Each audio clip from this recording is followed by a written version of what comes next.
เนี่ยนกเขาเอาไม่นกเข้าดิ นกเขาเอานกเขาโอ้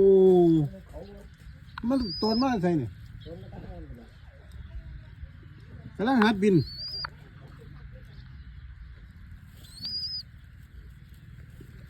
ทุกคนนกกำลังหัดบินครับหล่นลงมาจากต้นครับ มันหล่นลงมา ไปดิเสียไปดิเสียไปดิเสียอ๋อกลัวโอ้ยโอ้ยหัวด้วยหัวด้วย เอาไปไหมเอาไปถ่ายคลิปเงี้ยมัน อืม ไปทั้งให้มันดูดีเลย